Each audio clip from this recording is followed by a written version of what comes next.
ಕೊಡಗು ಜಿಲ್ಲೆಯಲ್ಲಿ ಆರಿದ್ರ ಮಳೆ ಆರ್ಭಟ ಜೋರಾಗಿದೆ. ಪರಿಣಾಮವಾಗಿ ಗ್ರಾಮೀಣ ಪ್ರದೇಶಗಳಲ್ಲಿ ಬಹಳಷ್ಟು ಅವಾಂತರಗಳು ಆಗಿರೋದನ್ನು ನಾವು ನೋಡ್ಬೋದು.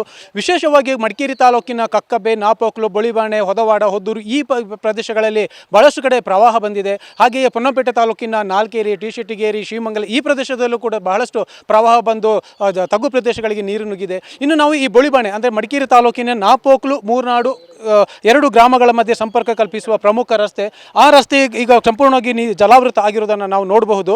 ನಾಪೋಕ್ಲಿನಿಂದ ಮೂರ್ನಾಡುಗೆ ತೆರಳುವಂತಹ ಈ ಮುಖ್ಯ ರಸ್ತೆ ಏನಿದೆ ಅದು 3 ಕಡೆಗಳಲ್ಲಿ ಸಂಪೂರ್ಣ ಜಲಾವೃತ ಆಗಿದೆ. ನಿನ್ನೆ ರಾತ್ರಿಯಿಂದನೇ ಇಲ್ಲಿ ಎಲ್ಲ ರೀತಿಯ ವಾಹನ ಸಂಚಾರ ಕೂಡ ಸಂಪರ್ಕ ಕಡಿತಗೊಂಡಿದೆ. ಮತ್ತು ಈ ರಸ್ತೆ ಎಲ್ಲಿದೆ ಅಂದರೆ ನದಿ ಅಂಚಿನಲ್ಲಿ, ಅಂದರೆ ಇಲ್ಲಿ ನಾವು ನೋಡ್ಬೋದು ಕಾವೇರಿ ನದಿ ಈ ರಸ್ತೆಯಿಂದ ಕೆಲವೇ ಒಂದು 2 ರಿಂದ 3 ಅಡಿಗಳಷ್ಟೇ ದೂರದಲ್ಲಿ ಈ ಕಾವೇರಿ ನದಿ ಇದೆ. ಈ ಕಾವೇರಿ ನದಿಯ ಪ್ರವಾಹ ಈ ಮಳೆಗೆ ಜೋರಾಗಿ ಈ ರಸ್ತೆಯ ಮೇಲೆ ಉಕ್ಕಿ ಹರಿತಾ ಇರೋದನ್ನು ನಾವು ನೋಡ್ಬೋದು.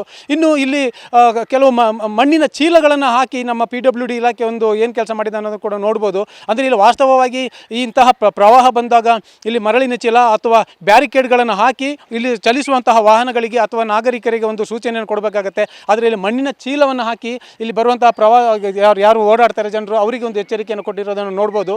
ಮತ್ತು ಇನ್ನೊಂದು ಇಲ್ಲಿ ಗಮನಿಸಬೇಕಾದ ಅಂಶ ಏನಂತಂದರೆ ಈ ತರಹ ಪ್ರವಾಹ ಬಂದಾಗ ಸ್ಥಳೀಯರು ಕುತೂಹಲಕ್ಕೆ ಬರ್ತಾರೆ ಅಥವಾ ಪ್ರವಾಸಿಗರು ಬರ್ಬೋದು. ಇಲ್ಲಿ ರಸ್ತೆಯಲ್ಲಿ ಎಷ್ಟು ನೀರಿದೆ ಅನ್ನೋದು ಅರಿವಿಲ್ಲದೆ ಆ ರಸ್ತೆಯ ಮೂಲಕ ತೆರಳುವಂತಹ ಒಂದು ಸಾಹಸವನ್ನು ಕೂಡ ಮಾಡ್ತಾರೆ. ಸೊ ಇಂತಹ ಸಂದರ್ಭದಲ್ಲಿ ಅನಾಹುತಗಳು ಕೂಡ ಸಂಭವಿಸ್ತವೆ. ಇಂತಹ ಅನಾಹುತಗಳನ್ನು ತಡಿಲಿಕ್ಕೆ ಇಲ್ಲಿಯ ಸ್ಥಳೀಯ ಪೊಲೀಸ್ ಇಲಾಖೆ ಎಚ್ಚರವನ್ನು ವಹಿಸಬೇಕಾಗುತ್ತೆ. ಪೊಲೀಸ್ ಸಿಬ್ಬಂದಿಯನ್ನು ಇಲ್ಲಿ ನಿಯೋಜನೆ ಮಾಡಬೇಕಾಗುತ್ತೆ. ಬ್ಯಾರಿಕೇಡ್ಗಳನ್ನು ಹಾಕಿ ರಸ್ತೆ ಮೇಲೆ ಜನರು ಈ ಪ್ರವಾಹವನ್ನು ದಾಟದಂತೆ ತಡಿಬೇಕಾಗುತ್ತೆ. ಆದರೆ ಯಾವ ರೀತಿಯ ಕೆಲಸ ಕಾರ್ಯಗಳು ಈ ಥರ ಒಂದು ಮುನ್ನೆಚ್ಚರಿಕಾ ಕ್ರಮಗಳನ್ನು ಇಲ್ಲಿ ಪೊಲೀಸ್ ಇಲಾಖೆ ಕೈಗೊಂಡಿರೋದಿಲ್ಲ.